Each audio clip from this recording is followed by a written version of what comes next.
Fundamentally, it comes down to, I think all human life has value and you deserve a quality of life until the natural end of your life. But there's a lot of horribleness around my disease and a lot of pain, Michelle, hi. Hi. Good to see you. Thanks very much for being in here. Norma, hello. Hello, how are you? I'm good, and all the better for seeing both of you. Listen, this is a really profound, big, very personal topic. Hopefully it's going to be a very instructive and informative conversation we have today. I want to handle this a little bit differently today. I'm going to because your opinions are so instructive to all of us, to help us all have a deeper understanding and a think about this huge decision that we're asking our politicians to make. I'm going to kind of withdraw a little bit, certainly from the start of this conversation. And if it's okay with you, I'm just going to let you talk to each other, if that's all right.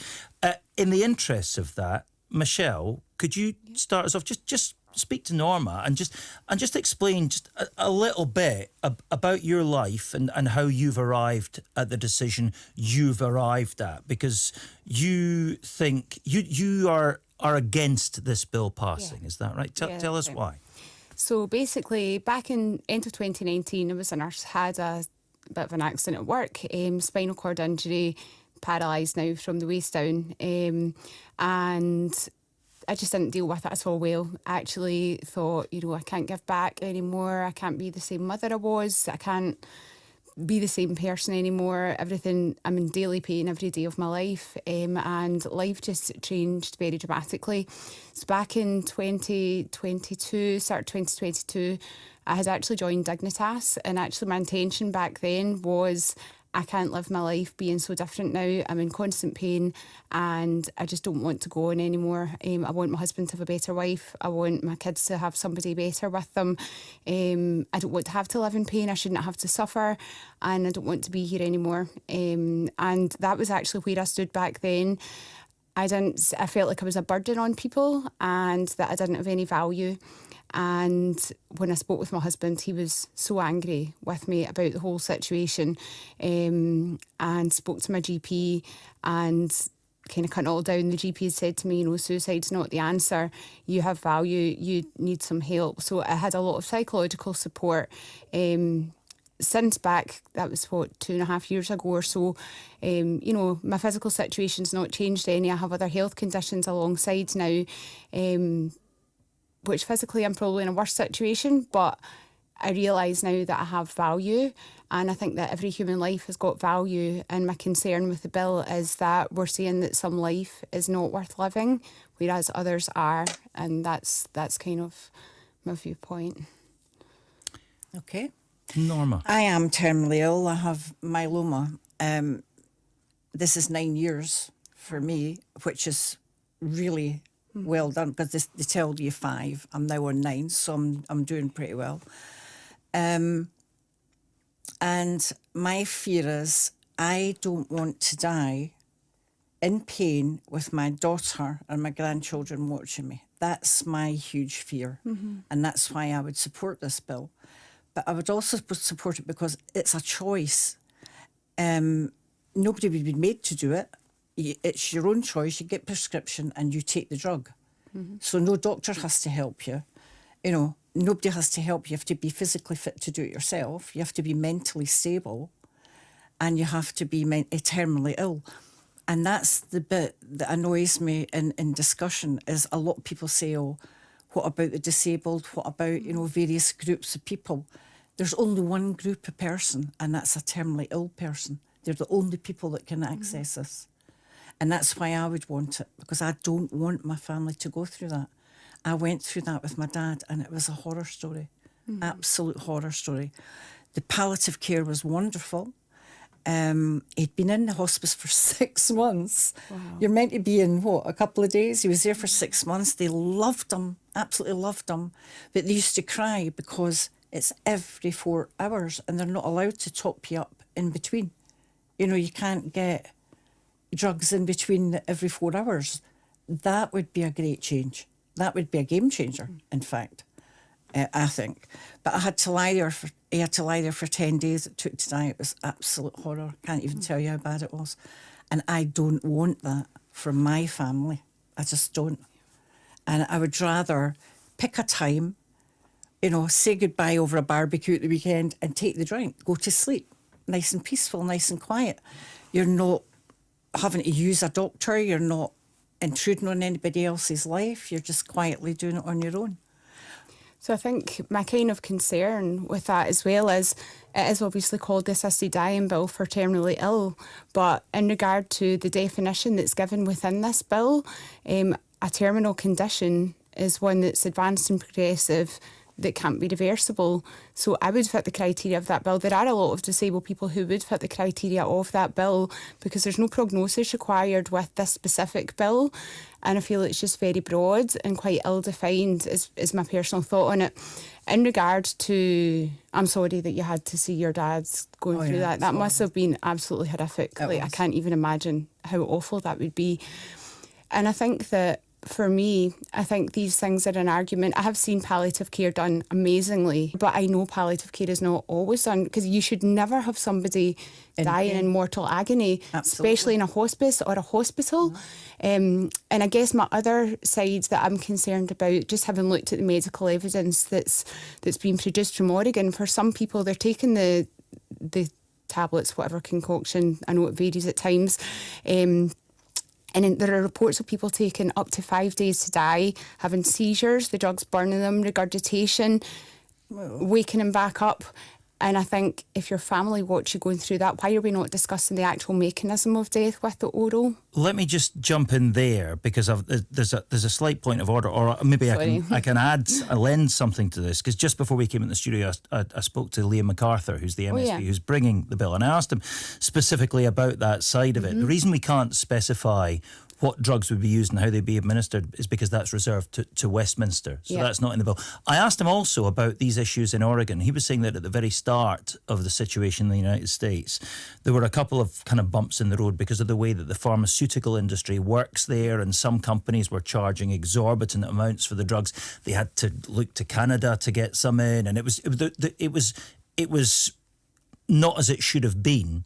He says those bumps have been ironed out, but also that the system he says he's going to use, they're using in Australia and New Zealand and so on at the moment, nobody, during the process where the consultation process where the committee discussed all this and heard evidence, nobody brought in any concerns about that now, because the problems that there were, he says, and bear in mind he's the guy who's bringing this bill and wants this to pass, he says it's been ironed out.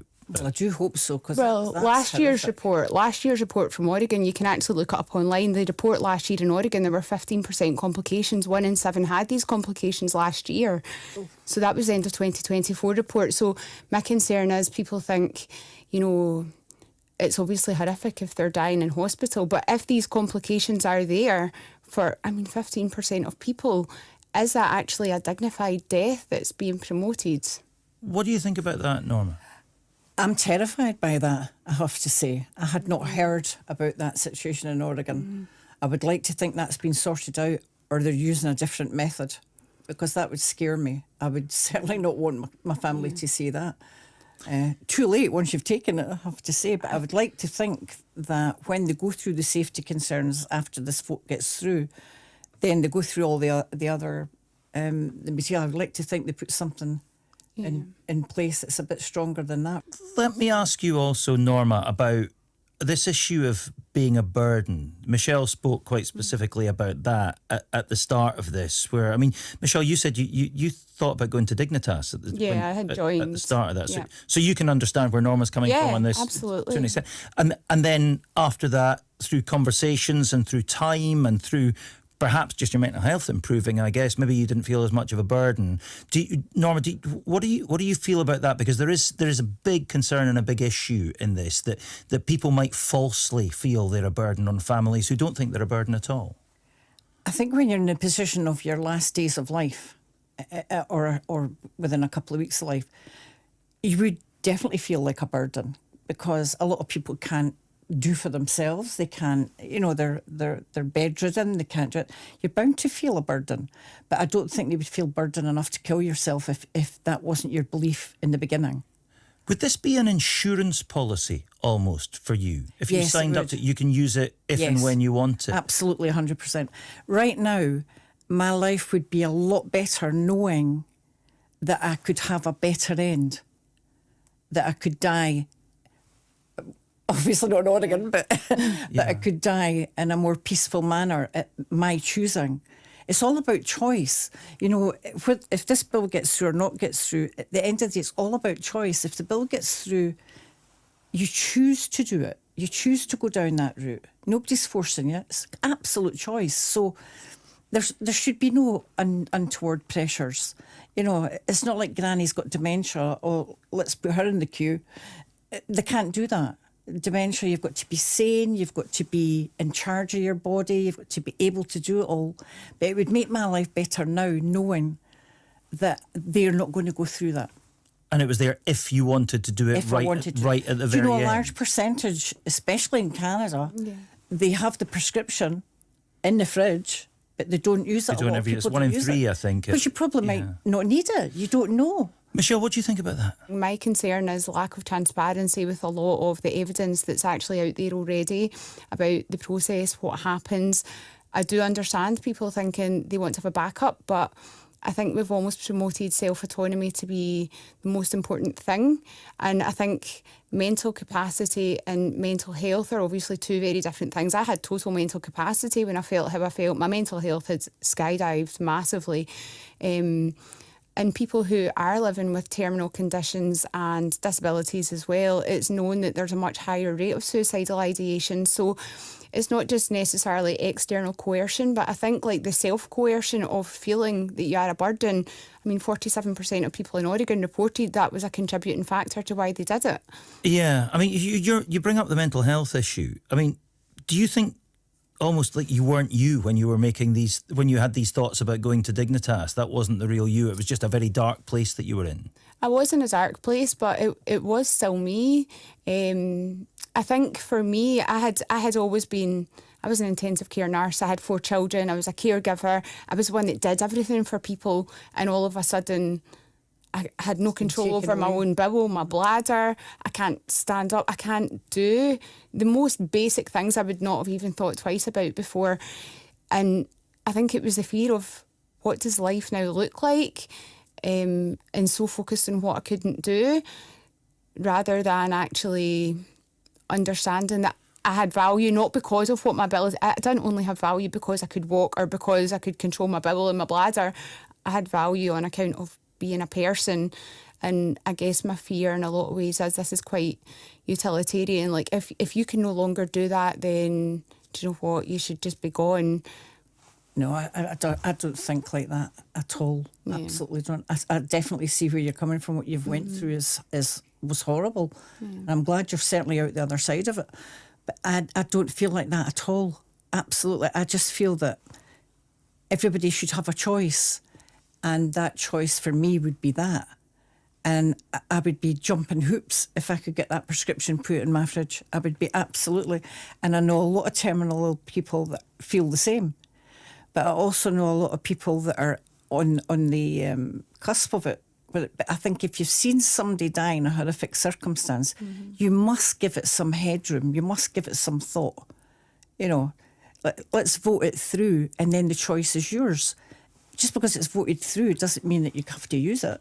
Michelle, this boils down in a lot of people's heads to this very simple question. You know, a bad death is awful. It can be the abiding memory that the family are left with for a loved one, and it's a bad death. Obviously, it's suffering for the person who's involved. Why shouldn't you have the option not to have a bad death and be able to choose to have a good death? That's really at the centre of the question. What's your answer to that question? Well, I think you can have if we were to put the time and focus into palliation and make sure people had good palliative care, that's one argument. But I think what's important to note is that the medical evidence does not show that this is a quick, pain-free death. That's not what the evidence shows. And unlike if you're in a hospital dying at the end of your life, if there was the right palliative care that could manage your pain, could manage your symptoms, that does just let you drift off over 2 to 3 days and you're gone, ideally, if that was in place and that was improved, brilliant. Whereas once you've taken those tablets, if you start having seizures, you then start vomiting, you're choking in your own vomit, you're a few days down the line, there's no intervention at that point. You're just left with your family watching it. You think palliative care, though, has to improve? Something has to change. I think it does need to improve, because I know that Marie Curie had said, you know, like 25% of people in the UK are not getting access to palliative care. That's a massive failure. And, you know, you don't want to... I don't know one person. A lot of people have died lately in my life, and I don't know one person that's had a good life. A good death, sorry. I don't know one. And one of my good friends right now is lying in a bed in her house, screaming her head off in terrible pain. And they're just not controlling it. It's just not happening. It's terrible. And all you can beg there is, please let it be quick. It's all I've been saying for the past 6 months. Please let it be quick. These people are lying there suffering. Nursing is caring, they're lovely, but it's just not hitting the pain levels. It's just not happening. I don't know one person, that's the truth, that has died peacefully and quietly and not in pain lately. It's just horrible. That's quite interesting. So neither of you actually are arguing for the status quo. You both agree something needs to change. But you think this is the answer, and you think improving palliative care is the answer. Or maybe not even the answer. It's a choice. It's a choice, yeah. Can anyone who hasn't been through something as profoundly life-changing as you two have been through really understand this? I don't think so. Do you? I don't know. I mean, I think...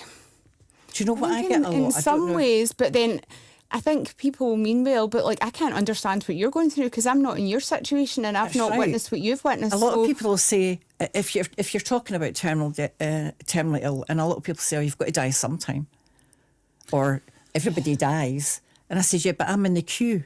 You know, I know I'm going to die. I'm in the queue. You're not in the queue. And at least you don't know you're in the queue. Those of us lucky ones don't spend a lot of time thinking about that when the time comes. But when you're terminally ill, you do think about it. And you can't help but think about it. First thing I did, like you, as soon as I found out about this terminal illness, I found out how much Dignitas was and how do you join it and how do you do everything. That was the very first thing I did. So the reason I ask you that question, can others understand, is do you trust politicians? They're going to have to vote on the first stage of this tomorrow. Do you trust them to get this right? No. You're both shaking your head. I wish it was a public vote. Do you? I really wish it was a public vote, yeah. See, that's quite interesting 100% because at the moment the public are vastly in favour of this. Certainly there's some polling that's been done. A lot of it was done for dignity in dying, I think. So all polling depends on how the question is posed.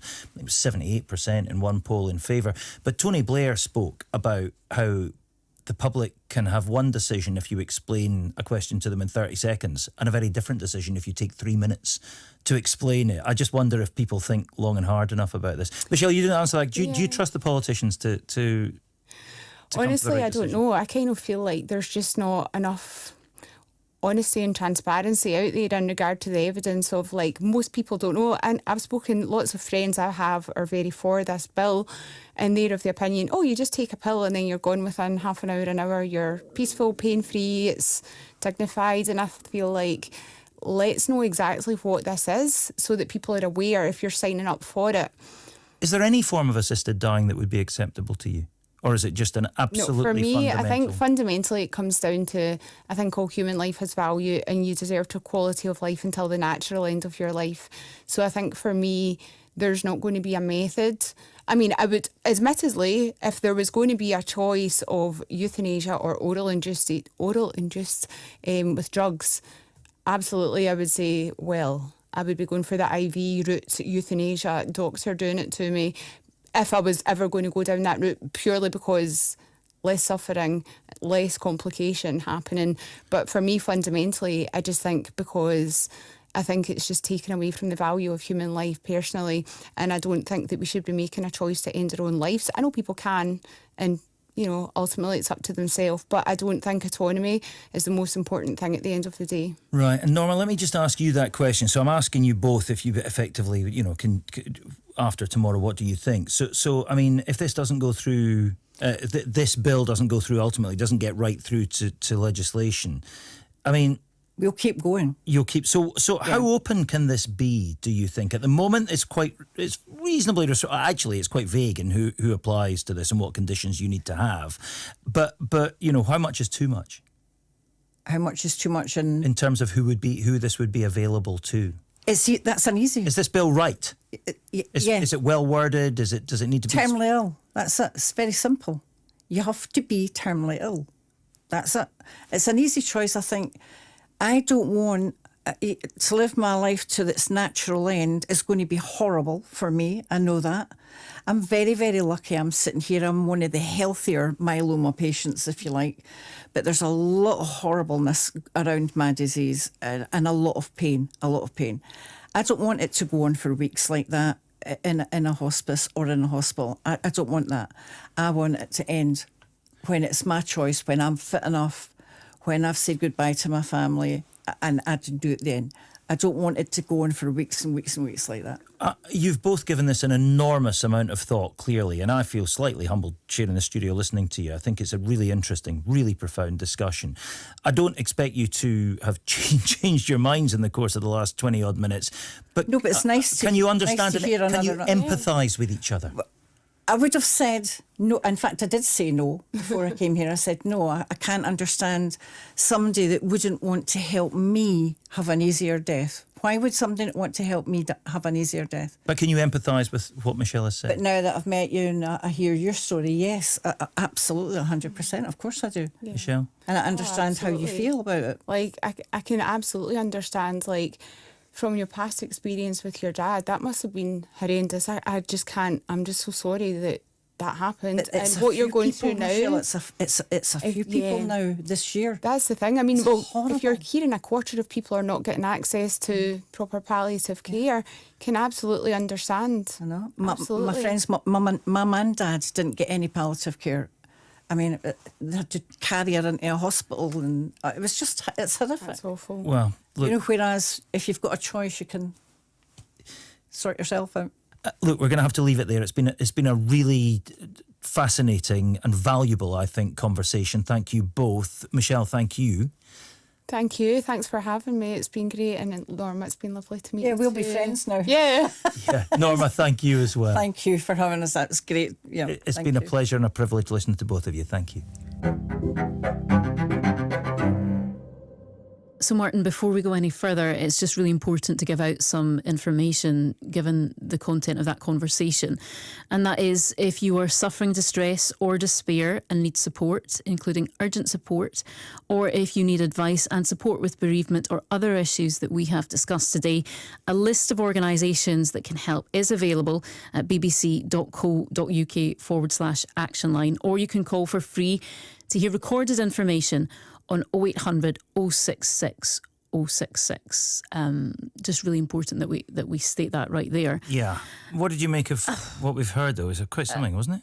Yeah, it really was. And, you know, we do these sort of debriefs, as we call it, but I don't really know how much I can add to that. We can add to that conversation, other than to say that it was respectful, careful, and honest, and you know, shaped deeply by each of the two women's personal experiences. And I think that goes to the centre of this debate, that you know, people form their views on how they've lived their life and how family members have lived their lives, and perhaps how they've died. Yeah, I would say that if our politicians can be as profound and respectful and considered and thoughtful in their debate on this tomorrow as our two guests have just been, then we'll be in a good place. That will be what we all want. Holyrood at its best is what we want to see. And do you know what? I think they will be. I think, given the responsibility that they have in this, and of course, as we've been saying, it's a free vote. I think they will, and I think we've seen that at Westminster when they've already passed that first stage. And I think we will, and I think it will be a really sombre day actually at Holyrood, probably. One thing that does slightly confuse me about all this, we now know Nicola Sturgeon has come out this afternoon and said that she will not be able to support this. We now know, I think, how all the party leaders are going to vote on this. Former leaders, Hamza Yousaf came out over the weekend. Why?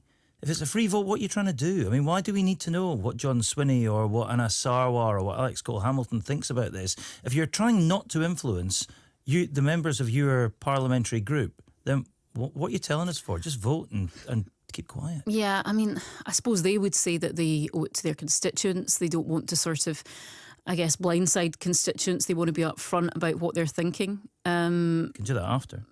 I just wonder. I mean, maybe there is a very good, legitimate reason to that. I should have asked John Swinney about it yesterday when he was on the Sunday show yesterday morning. I ran out of time with him. But you would ask that question. We ask those questions. Yeah, a lot what are you of the doing time, that? Why do we need to know how you're going to vote? If it's free and it's a matter of conscience, I mean, why shouldn't he tell us? I suppose. But Right. that's just slightly confuses me. If you're trying not to influence people, then just keep your counsel until after the voting button's been pressed. Yeah, and in that conversation, I suppose the sort of sad part of it is that neither Michelle or Norma said they did trust politicians to make the right decision on this, and that that it's so deeply personal that it should be a public vote, as Norma said. Yeah, nothing decided. Remember, for sure tomorrow, unless they vote against, in which case it's just it's out. This isn't the end of it. I mean, it's historic. It's historic, whatever happens, because either that's it, it's done, it's over for another generation, or it passes its first vote, and it's never done that before. Yeah. So either way, it's going to be a really big deal. Well, I hope you've taken something from this podcast today, from the conversation we've just heard. It's given me a lot to think about, I know, and others in the team as well. We'll be back with more on the politics of it tomorrow. Join us then if you can. For now, though, thanks for being with us.